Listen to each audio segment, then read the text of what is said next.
तुम मुझे खून दो, मैं तुम्हें आज़ादी दूंगा। सर, ये सिर्फ एक नरा नहीं था, ये एक आग थी। सुभाष चंद्र बोस, जिसे दुनिया नेताजी के नाम से जानती है, एक ऐसे लीडर थे जो सिर्फ अंग्रेजों से नहीं, समय से लड़ रहे थे।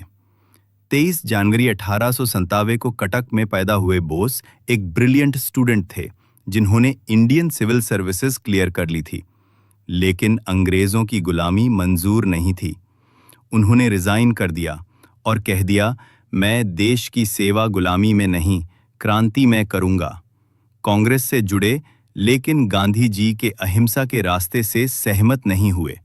उन्होंने कहा, आज़ादी मांगी नहीं जाती, चीनी जाती है।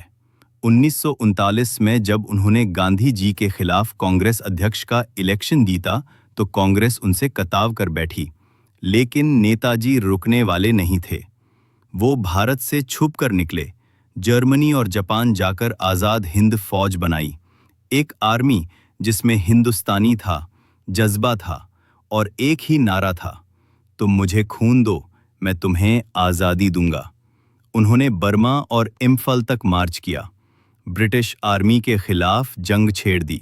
उनका विश्वास था, जब तक दुश्मन को यह ना लगे कि भारत लड़ाई जीत सकता है, वो कभी भारत को आज़ाद नहीं करेगा।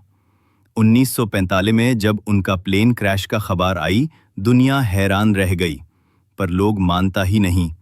उनकी मौत पर सवाल उठे, लोगों के दिलों में उम्मीद बनी रही, कहीं नेताजी जिंदा तो नहीं। आज भी उनका नाम लेते ही एक जोश उठता है, एक तस्वीर जिसमें आंखों में आग थी और हाथ में झंडा।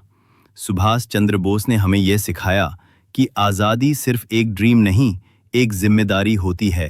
यह कहानी थी नेताजी की, एक तस्वीर में सिमटी हुई एक आंधी की, सिर्फ टाइम फ्रेम पर। अगर ये कहानी आपके दिल को छू गई हो तो एक बार लाइक करके चैनल को सब्सक्राइब जरूर करें। ऐसी और कहानियां सिर्फ टाइम फ्रेम पर।